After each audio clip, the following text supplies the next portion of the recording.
Number 5. The Kidnapping. One day, while in elementary school, I was told by my parents to babysit my little brother late at night. It was raining very heavily, and I faintly heard the doorbell ring. I ended up ignoring the ring because I was told to not answer if there was no adults around. Shortly afterwards, the doorbell started to ring over and over again. Thinking it was family or maybe a close friend, I peered through the blinds on the second floor. Then, I see a man in a trench coat with a fedora on, pacing back and forth in my driveway. I tell my little brother to check the garage and front door. Right when he does, the man comes back and is trying very hard to open the front door while my little brother is curled up hiding from his view. He is turning the knob to no success. After a while, he decided to quit messing with the door and left. Number 4. The Voices. I was babysitting 2 children, one girl and one boy, late at night. The little girl, named Amelia, always wanted to stay up and never go to bed. One night, she told me it was because she would hear voices. Trying to make her feel better, I stayed in her room while she fell asleep. And then later, I heard voices from the hallway near the boy's room. Hearing this, I got up, went to his room. I knocked on the door and the voices stopped, but I heard him crying on his bed. I started to walk towards his bed and asked him what was wrong. He said, "They're here." Then the closet door started to bang. After this, I covered the boy's body to protect him from whatever was in the closet and started to beg for mercy. After that, I heard the boy laughing, along with my friends, hiding in the closet.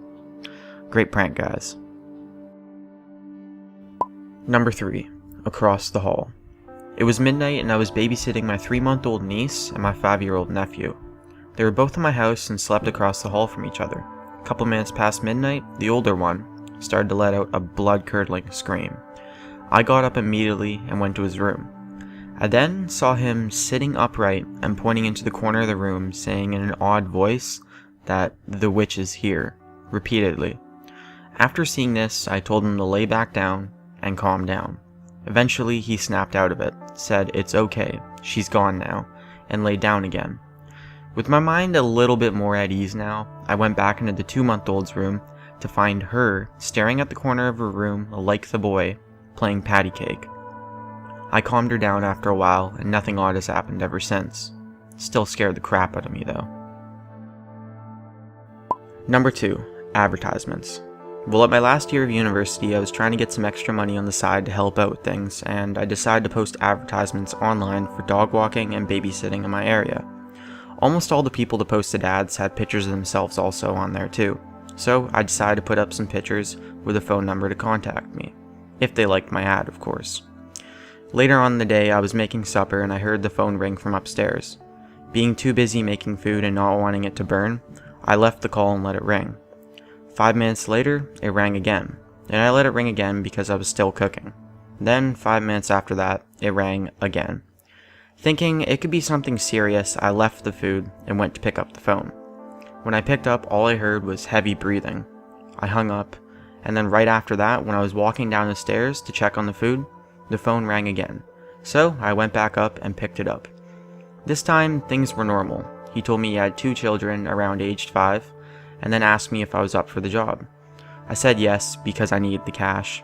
After that, he oddly asked me if I was willing to stay overnight. Hearing this, I said no. Then, I hear the same heavy breathing like before. I asked him if he was still there, and he said, "Are you a virgin?"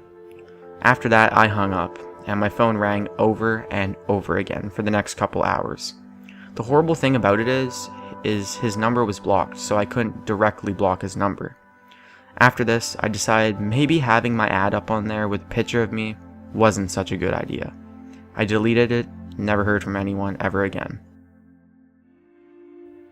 Number 1. Blood trail. It was pretty late at night and I was babysitting a friend's child. Anyways, I heard noises that sounded like a baby crying coming from outside, and I know it wasn't the baby because he was fast asleep. Just to make sure, I went outside to check what it was, and of course, there was nothing there. Just complete silence. So, I decided to go back inside, and when I stepped back inside, I saw blood smeared all over the walls, floor, and up the stairs. Then, I started to hear the noises again. So, thinking ahead, I decided to check out the kitchen before going up and grab a knife. Just in case, I don't know, something happened. I did that, saw nothing, grabbed the knife, and started to head upstairs slowly, being amazed at how much fresh blood there was. When I got to the last couple steps on the stairs, I heard the noises getting louder and louder, coming from the bathroom, with trails of blood and splatters all over the door. Being scared to death, but not really having a choice, I crept forward and opened the door.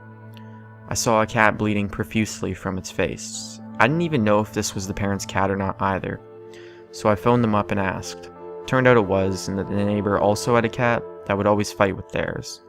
The only thing that was left in my head though is, how the hell are you going to get that many bloodstains out of the carpet and fix up the cat?